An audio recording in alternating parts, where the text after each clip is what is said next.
Today, we're sitting down with Michelle E. Carter. Michelle is a New York based performer, originally hailing from the DC area. She's currently traveling the US with the national tour of Hadestown as a swing, understudying Persephone's and the Fates, and is also dance captain. Michelle has previously been in the national tour of Cats as Jenny Anydots, as well as a chorus line at the Signature Theater, William Finn's The Royal Family of Broadway at Barrington Stage, and at the Legacy Theater with Dame Julie Andrews in The Great American Musical. I'll leave Michelle's social handles and artist website in the show notes. Oh, by the way, hi, it's me, PK. Welcome to It's All About the Process, where we get inside the creative process of theater makers and multi-hyphenates to learn how to create an artistic practice that sustains us and how to keep going when we feel like giving up. I'm an international acting, voice, and artist development coach and former New York theater professor. If you've ever been coached by me, then you know I love talking about creativity and the actor's process because it's all about the process. Let's jump in. Where are you tuning in from today? I am tuning in from Austin, Texas today. Nice. Yeah. I would love to jump in and start really where I guess our journeys went like this. Yeah. From when you graduated and what did leaving a 4-year program, having trained in musical theater, what did that journey from then until when you booked your first national tour, what did that look like? It's really funny because I feel like when I left college, I was like terrified, which I mean, so many people are. One of the things that I feel like that program prepared me so well for was being a fish in a really large pond. Because I mean, at Marymount, the class sizes were so massive that in order to get any opportunity, in order to get personalized attention, and in order to get the training you wanted, you really did have to advocate for yourself, which is a double edged sword because I think a lot of people Yeah. did not necessarily enjoy that. I really liked it because I think I wouldn't have been ready to fight for myself in the real world, so to speak, had I not been used to that already. Yeah. And I think it actually did a pretty good job of being like, no, if you want things, you're gonna have to fight really hard for them. And so, I mean, I think a part of me was like, this is gonna be really difficult. And then I went to open calls and my ECCs and everything, and I was like, oh, this is actually pretty okay. I'm pretty used to this actually. I think it's probably a bigger culture shock for people who are coming from a class of like 10 people, where you see the same 10 people every day. But that is Yeah. something it did for me really well. And I hit the grind really hard, and it was really hard for a while. It's the same grind of every non union actor you hear about where you're up at like 4 in the morning, sitting on cold pavement outside of Pearl Studios. Um, and honestly, I was just a lot of me throwing stuff at a wall and seeing what stuck. I feel like when I was young, I auditioned for everything and anything, and that's maybe a little different now. Where like I have more direction of like, no, maybe I'm not gonna put my time and energy into this thing that I'm maybe not the most right for when I could be channeling my energy into something that I would be actually more likely to book. How did you learn how to discern that? I feel like that just came from years of being in the room and being like, "Oh, no, in this type of situation, this is this is not worth my energy, and in this type of situation, it is." And it just sort of came from, like, the experience and also the, like, maturity and the age, because I think when you're young, you just want something to stick so bad that you're willing to try anything, and be like, "Oh, well, maybe I'm the one." And, realistically, maybe you are, but also, like, is it maybe the best use of your time and energy when you're in your late 20s and you're trying to make a living? Maybe not, you Yeah. know? I was really lucky that also that process started a bit my senior year. Uh-huh. Um, I wasn't cast in anything my senior year, which of course, like at Marymount, I was like devastated about, and then it actually, looking back, I couldn't be more thankful because it gave me the opportunity where, like, a lot of my classmates were, like, stuck at school rehearsing stuff, and I was going to open calls, and I was going to ECCs, and I booked 2 jobs before I was out of there. That's where I attended an ECC as a non-union human, and that's how I got, my very first job, which was a biggie was the Royal Family of Broadway at Barrington Stage with, like, every heavy hitter, famous Broadway person you could friggin' imagine, and I don't think I really realized how big a deal it was at the time, but it was, I mean, like, it was Will Swenson was in there, like, Audra McDonald came to visit on weekends, Harriet Harris was there, Laura Michelle Kelly, like, everyone that I was just, like, hanging out with, and I was like, "Oh, yeah, this isn't normal," and I was, like, the only non-union woman hired for the cast, and I feel like I learned it was like watching a master class every day and just, like, getting to sit and watch the masters work, and I feel like I learned a lot about how life is supposed to operate in a post-collegiate world by just being able to sit there and watch them. Can you say more about that? About Yeah. the difference between collegiate and what you were experiencing in your first gig? Yeah, well, I mean, also that first gig was a new musical too, which I feel was just like getting shot out of a cannon in terms of like newness. Because I mean, we did a lot of new musicals at Marymount, but like when you're on the professional level, it's obviously a little more serious and things move a little faster. And I mean, every day you walk in and you have like 20 to 40 new pages, completely new songs, completely new blocking, completely new choreography, and it was, like, truly, playing a game of, like, what's gonna happen today.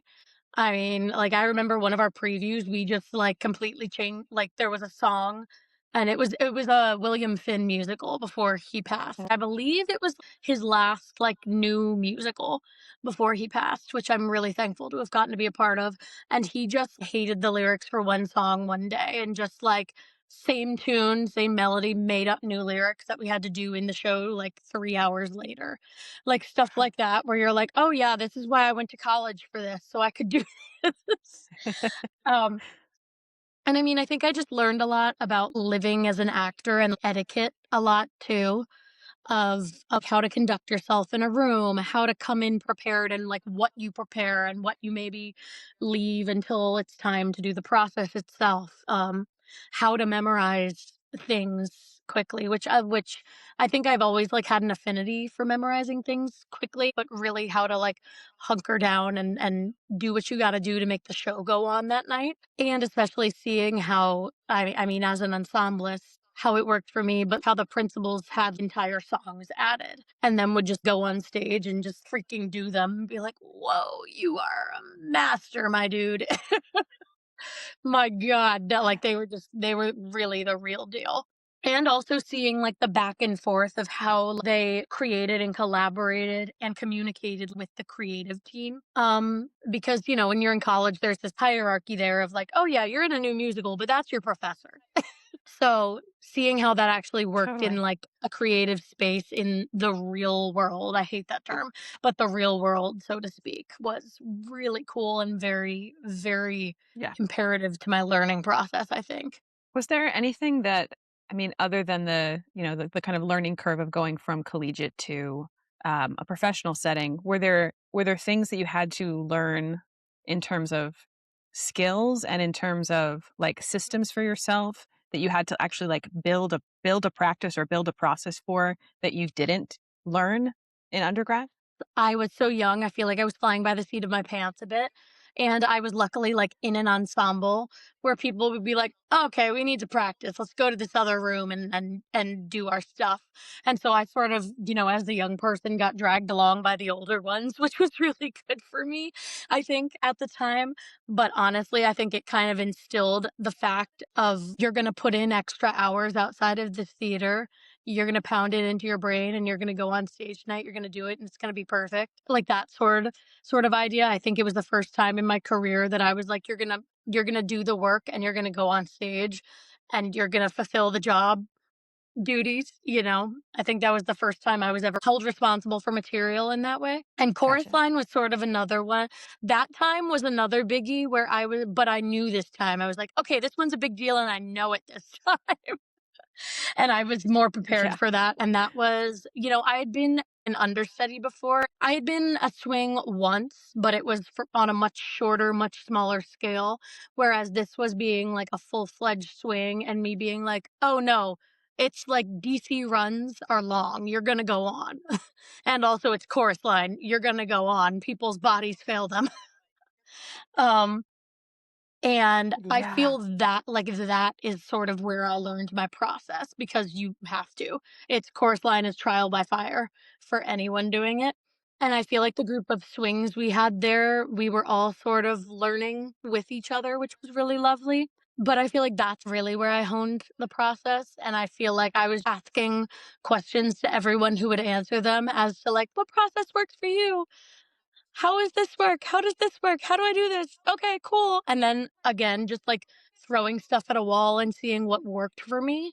Ultimately, like the note card system really works for a lot of swings, and that's sort of what I ended up going with. I feel like stereotypically when you think of swings, you're like, oh, they color code everything, and they do, which I think I definitely was a color coder, but the note cards sort of have followed me throughout my career because I find that writing something down whether or not I have that piece of paper with me when I'm doing the show, the act of, like, writing it down separately imprints it in my brain. I grew up as a dancer, I grew up in dance class, and so, honestly, just running choreography a million times is sort of what imprints it in my brain. I always say, like, now, like, as a dance captain, the swings when we're training them, find your landmarks, find the sections you know really well that you don't even have to think about. And choreography has always sort of been that for me because if I just practice it a couple times, I'll know it.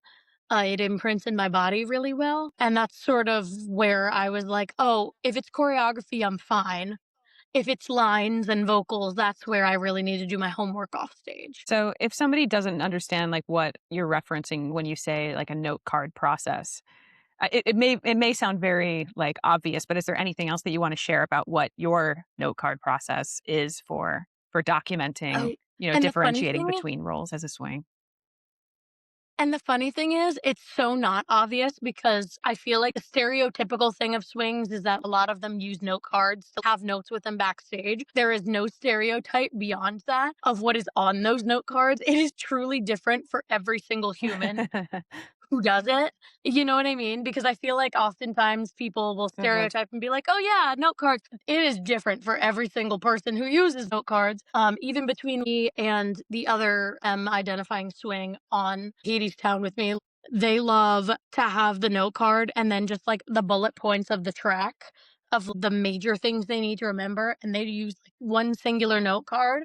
Whereas I'm the girl where I feel safest if I have absolutely everything I need to know, period, on like a stack of note cards off stage. And usually I'll use the note cards like the first couple performances. And then typically, like, once I'm a couple performances in, I'm fine. Or the cards are nice to reference. For instance, like a couple weeks ago, I went on for a track I hadn't been on it for in like 8, 9 months. Like that sort of instance where you're like, I sort of need a crutch waiting for me off stage to make sure that I'm, doing this and I can review between scenes and stuff. But my process now, which I sort of used for Chorus Line, that I found really worked for me, was each note card was it was also similar to Hades Down because Chorus Line is similarly, like, sung through. It's like there weren't Mhm. necessarily scenes, it was song after song. So, like, each note card was a song, and then all of, like, the major blocking points, the major choreography changes, the major, like, lines I sung were all on that note card. So that way, if I were to review I could do so before the show, I could do so just by using note cards, like, I wouldn't have to reference a video at all. So that's sort of my idea in that, and then it's funny, like, and now I find after I've been on, like, 3 to 4 times, it's like you put so much work into making these note cards, and now I don't even need them once I'm, like, 3 to 4 times in with Hadestown just because at this point I, like, know the show so well. Yeah, of course. Oh, that's what Yeah, I and you mean have sort of the like note card world. and also I'm thinking about, you're a very kinesthetic learner, so then having to learn things like lines and vocals that is very different learning style in terms of like you need a visual or Oh, maybe you need yeah. to be able to hear it. So being able to differentiate or diversify your learning styles, do you feel like that's Yeah. something that has improved as because you've been a swing? Very much so. I feel like I've always been a really visual learner.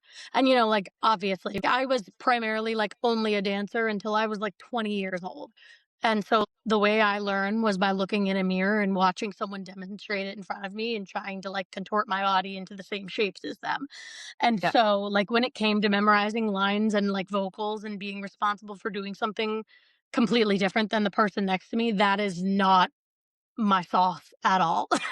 Yeah. And so I feel like that's something that especially on chorus line I had to hone a lot, and that was my learning curve there. And I mean, I feel like at that time was relying still on a lot of videos to tell me what to do in a way that probably my note cards weren't, but I feel like that is something that's gotten so much better with Hadestown simply because the ins and outs of being on a tour, like you don't always get time to review a video. A lot of times you don't.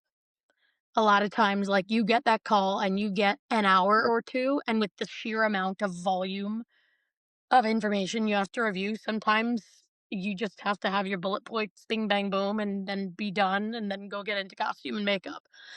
Yeah. And that has been a challenging thing here that I feel like has really diversified the learning process for me. But I always say to new swings, you sort of have to like discover what your process is and be like, are you leaning the more visual route or are you leaning the more, um, I guess the opposite of like the written down or whatever that means?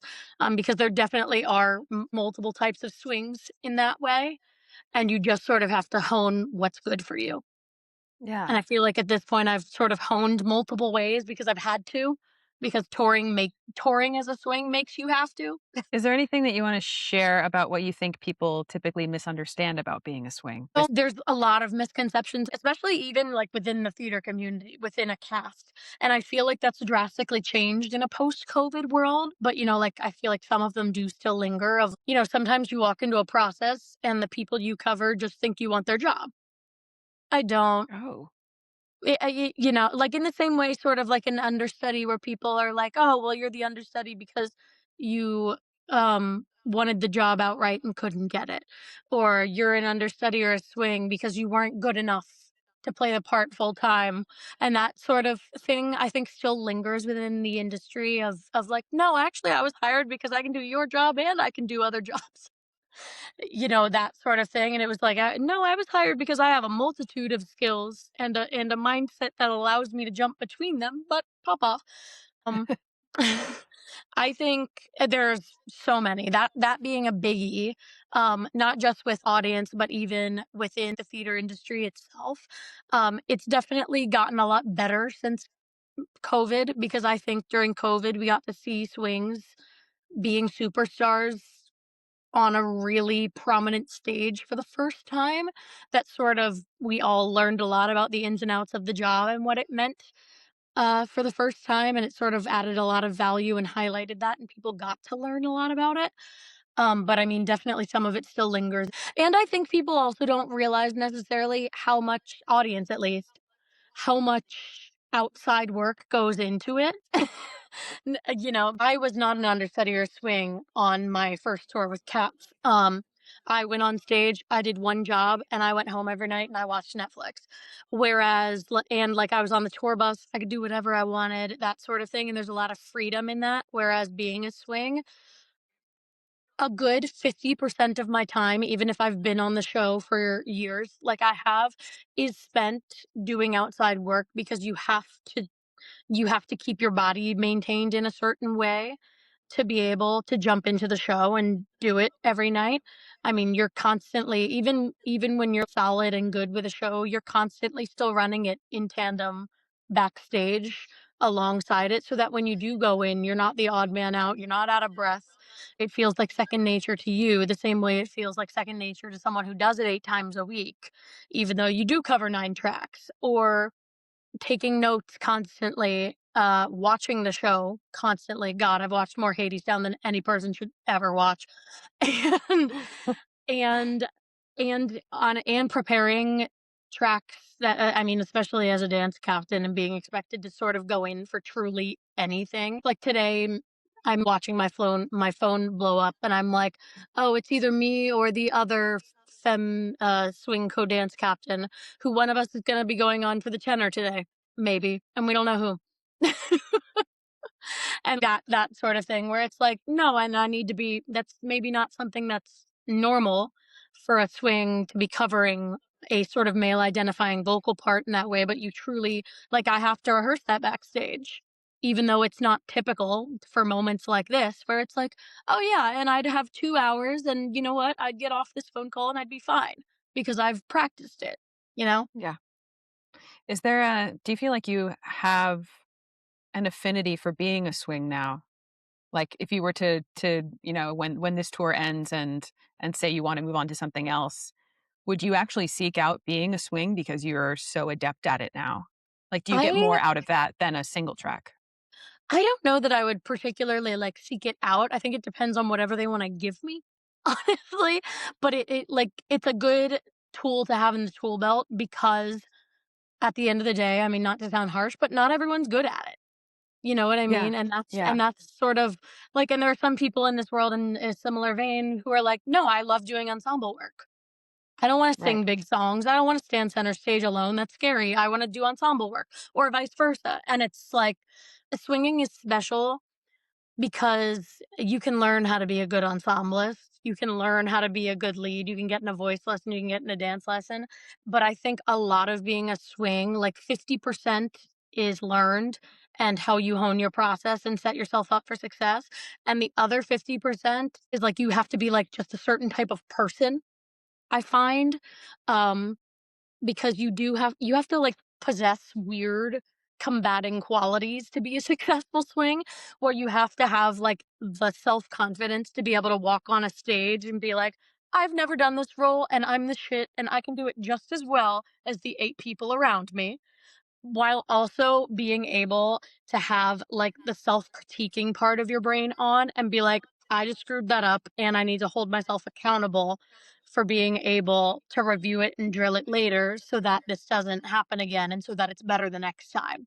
And I think that weird sort of dichotomy, I find that people either lean more towards one or towards the other, where it's like you're making mistakes and being hard on yourself constantly, or you're Mm. like, "Oh, I got this." And it's like, maybe you should practice more. So you sort Yeah. of have to have this like two-sided double-edged sword where you have a lot of confidence so you're not BSing your way through a show and that you look like you don't belong, but at the same time you're holding yourself accountable for the material when you don't have a teacher screaming down your neck saying practice this or leading the room in a warm up. You really do have to be a self-starter in that kind of way. Yeah. And I think that accountability is a big part of what I was just talking about this with the other swings the other day of like the self accountability is a big part of what makes a successful swing a successful swing. And then also, I mean, again, like the ability I always say, like, the ability to compartmentalize is a really big one because you have to be so responsible for all this volume of information and then be able to instantly shut off like 70% of that to be able to do your job on stage that night. And not be aware of the 12 other people that you're also responsible for around you and focus on this one task at hand. And a lot of people are not able to organize their brain in that way and then compartmentalize in that way without getting Mm. overwhelmed. And that's totally valid. That is Yeah. that's the hardest part of the job. That's the hardest thing to learn and it's totally valid. Yeah. I think that especially for this, like, this is my first kind of season of this podcast, and, some of the solo talks I'm doing are around this idea of talent versus skill. So hearing you say, like, I think some of these things are innate in someone's personality, or they are they do possess certain qualities that make them Yeah. prime material for like a successful swing. How much of this do you agree can be learned or can be taught? I think with swinging, honestly, like, you can learn I think you can learn anything. It's just a matter of how easy that is. Mm, Again, because I think if you instill a process to learn anything, you can learn anything, and yeah, that's the beautiful part of exactly. theater. That's the beautiful part of anything, of learning anything, is that anything's possible, but also, I think some people do have skills that make that innately easier from the start and make them more adept to be able to easily do that. And I mean, Because they've come in with especially some Ye experience in that yeah, already. exactly. Yeah. And especially in today's climate where, I feel like pre-COVID, swings were doing obviously a lot of things, but maybe, like, they were covering 4 to 5 parts, whereas now post-COVID, when people have realized, "No, we need an excess of coverage because you truly don't know what's gonna happen," and in today's sort of world where swings are covering, a lot of them are covering 7 to 9 parts, and that's normal. Whereas 10 years ago, that was crazy sauce. Yeah. I'm curious about the invisible work that audiences never see in terms of what kind of skills your training didn't prepare you for, or like how would you train differently knowing what you know now? Well, first off, I just really wish that higher education offered any sort of guidance on being a swing, or honestly, an understudy for that matter. Because I mean, like I said, post COVID, it's changed so much. And nowadays, unless you are playing like Orpheus or Eurydice, you're understudying something. And that's just now the way it works in this industry. I mean, Hadestown, unless you're a principal, every single person covers something. Sure. Um, and especially considering, like, when you're coming out post-college, not everyone is Orpheus and Eurydice, that's 2 people, not everyone can be them, and so when that is such a skill that is needed in the industry and you're only taught how to be an ensemblist or Orpheus and Eurydice, it's not necessarily the most helpful because I feel like a lot of times, I mean, one of the beauties of being on a non-union tour is that, and being a dance captain of that non-union tour, is that I get to help train a lot of people who are now at the beginning of their careers, who I mean, I've gotten ones that graduated a month ago and then come to me and they're like, "Okay, I'm ready." And it's like, no, they've never learned how to understudy or swing, and I'm having to teach them about the process and honing their process. And it's not their fault, but they come in with zero because there's no instituted learning process in higher learning for learning this very vital thing to work in this industry nowadays. And I just think So it's such Michelle, if you could teach a course in being a swing, what would that look like? I literally would.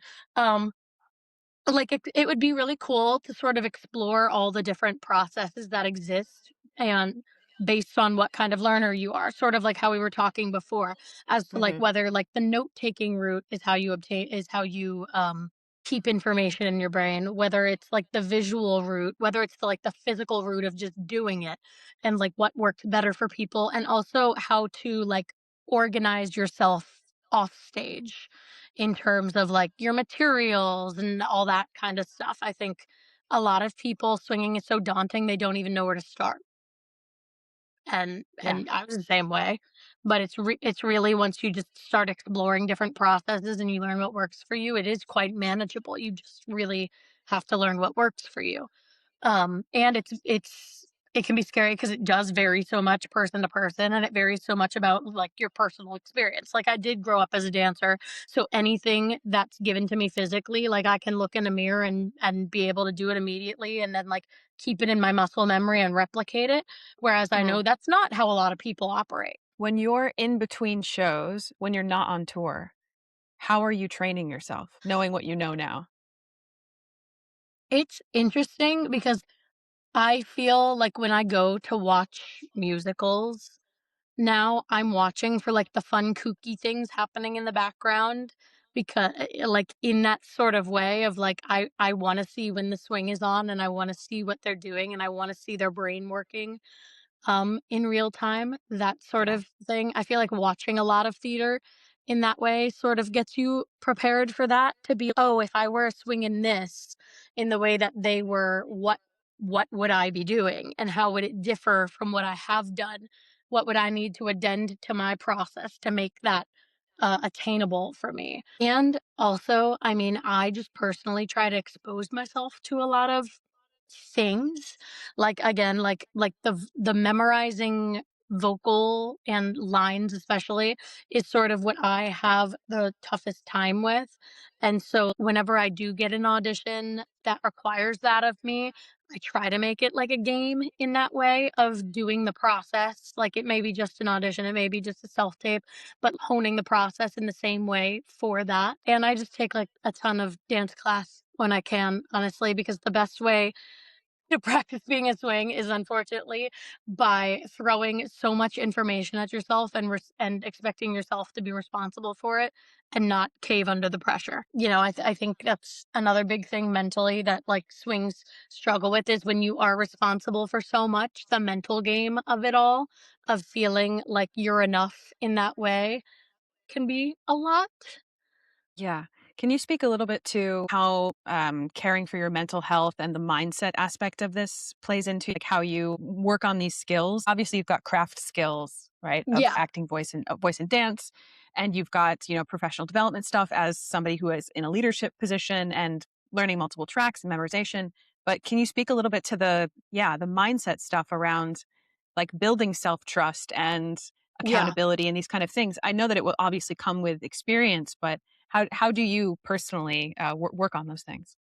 I feel like at the start, I struggled a lot because at the end of the day, and this is unique to being a swing because as an understudy, it's implied you're on stage in another track every day. You do all this work and you will not touch the deck for weeks at a time. I mean, not on a tour. Unfortunately, on a tour, it's like a couple days and then you're on again. But I mean, like on a regional level, it can be really difficult because you may never go on. You may do all this work and you may sit on your butt and not be on stage every time the friends you've made are on stage. And that's a really hard pill to swallow when you have put all this work into it, arguably like the most work of anyone in the production into it. And it's very, I always say, I mean, the Swings and I were talking on Hadestown the other day about how it's an incredibly humbling position and how it's like what do we say? What a beautiful opportunity you have to be able to go on stage and make mistakes. Because like if I go on stage and I make a mistake, I don't know when the next time is that I get to go on stage in that track and fix that mistake. And Yeah. so, yeah, and so it's a really big mental game a lot of times of being like, no, I'm a part of this cast and I'm meant to be here and I I am worthy and I have worth in this position.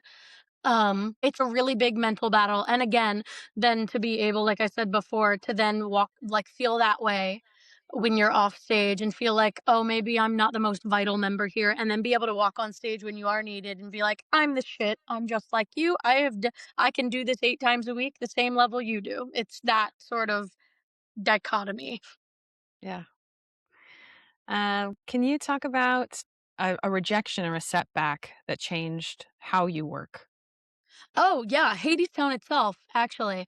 I did not famously, like, I did not book Hadestown my first time, and in fact, like, many people who you'll find so many people, especially in long-running shows like a Hadestown, like Aladdin, like a Hamilton, like, you very rarely book this the first go around. Whether it's non-union touring, whether it's Broadway, it's just, like, when you have material that's existed like this for a long time, there's a backlog and a waiting line full of people ready and wanting to get in. And it's a really rare experience to find someone who just went in the room on their first time and just did it and got it.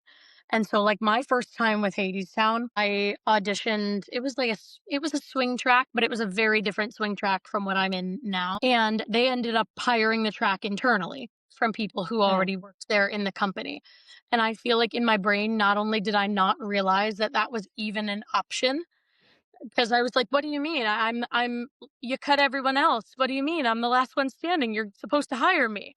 And that was sort of like, not only a self-worth sort of struggle, but also a struggle of, "Wait, that can happen? You can do yes. wait, they can do that?" Yeah, a Um, reality of the industry itself, right? yeah. And I was on tour with Cats at the time when I was going through Mhm. that, and I feel like I learned about a lot about rejection and the way that I need to process it to be able to wake up and still love this and still be able to do this every day. And I feel like every actor has like a couple biggies in their career that sort of like change the way that they carry themselves around in the world. And I'm sure I still have more heartbreaking rejections coming my way to assist in that. But like when I think like Hadestown, what is I think like my first biggie in that way of oh, I didn't book that and I had to pull myself up and teach myself how I was still going to be okay, knowing that like an opportunity that could have been that was that big had passed me by, and that I was still able to walk around and navigate the world and be okay and go to work every day and show up for auditions, and that it didn't change anything. The what could Right. have been didn't change anything. Yeah. And I think that's what people mean when they talk about like being young as an actor versus being more seasoned and well mature and stuff, is when you're more mature and you've seen more and you're less green, you have more of those moments that you learn the ways in which you personally need to pick yourself up by your bootstraps and move on in that way. Yeah. I think in this industry, you can either let that make you very jaded or you can use it as a personal learning experience of how you move on, Yeah. And the people who are really successful here in this space and who are still doing it years and years and years later are the ones who have mastered it. And I'm still working on it. Yeah, I think but I think the growth mindset aspect of that, of being able to handle a rejection as a learning opportunity, and even that you had the opportunity to fail, yeah, and how that becomes a jumping off point, a launching point yeah, for you to continue, like, yeah, feeling propelled into, okay, well, yeah. what's next? Because I mean, like, there was a point I feel like in my young career where I feel like that's another thing. Like, I feel like my program like, the program we were with probably prepared me for better because there were so many people that, like, not getting cast in something is a frequent experience when you're in a class size of there are 4 years and 100 people in each grade. But I feel like that's just something no program can really teach you until you're on the grind, is how to handle like, how you personally are going to handle the rejection and still be able to wake up in the morning. Um yeah, it's really hard. Go to therapy, everybody. For sure. Yeah, I think we should jump into our rapid fire. Are let's you go. ready? Number 1, a ritual you do before stepping on stage. Oh, take a lot of deep breaths. I'm a person who's like, "Bleh," and it's calming. A skill you're currently trying to improve. Actually getting to the gym every day. A 3 is a creative habit you swear by. Oh, like making art for art's sake, and not because it's Mm, bringing me money, and not because but because it's something I enjoy. love that. 4 is a failure that taught you the most. Uh, Hades Town. Hades Town. I let that crush me in some pretty young ways. I think the way I handle rejection is a lot mentally better for me in a post that world than it was before. Yeah. 5 is what's your dream role? What's my dream role? I love Thoroughly Mod like, I would love to be Millie in Thoroughly Modern Millie. I would You love would them to kill that. rework it. I would love them to rework it to maybe make it a little more proper for today's day and age, but I love to tap dance. I love tap dancing, and I would tap dance in every show if I could. It's wild that Hadestown has no tap in it and that I'm in it. Yeah, it's strange to me that there is no tap. Uh, There is potential for it for sure. there is I think so. Number 6 is a note that you got that changed your work forever. Oh, our director on Hadestown, I feel like so many people, especially directors, are so focused on action, and our director literally, like, every time someone goes on for the first time is like, "Just listen." Like, listen to the Mm, what are the people around you saying to you? Like, actually like, what are they freaking saying? Listen, be a human. yes. Listen to what they're Yes. saying. 7 is what keeps you hopeful. What keeps me hopeful? Oh, that's such a good question. I think especially in touring, there's so much change always, and, not only, like, of your location, but also, like, of your person, and what keeps me hopeful is, like, the changes I see in myself, like, daily, where I'm like I'll look back a week later, and I'm like, "Oh, that's different, that's changed about me," or from when I started my touring experience, "Oh, that's different, that's changed about myself." That's amazing. Yeah, that's like Yeah. growth mindset in a nutshell. Love that. Yeah, essentially. Yeah. What's one thing you wish you could tell your younger self? Oh, that you're worth it and it's gonna be okay, and, like, chill out, and, like, not everyone's gonna like you, and that's okay. One word that describes your process. Tactful but crazy? I did too. That's all right. And the last one is finish the sentence. Being an artist means, Affecting people, because I feel like especially in this industry, we lose sight of the fact that it's not for us. yeah. You know, it's a very self-indulgent thing to wanna dance and sing all the time, but it's not for you. Mm, It's for the people out there, and I think touring especially drills that into you. Like, I get to sing a song about building the wall in Texas, yeah. you know? That's So, incredible. Yeah. yeah. So Well, thank you so much for your time. I hope you have a yeah! wonderful rest of your tour.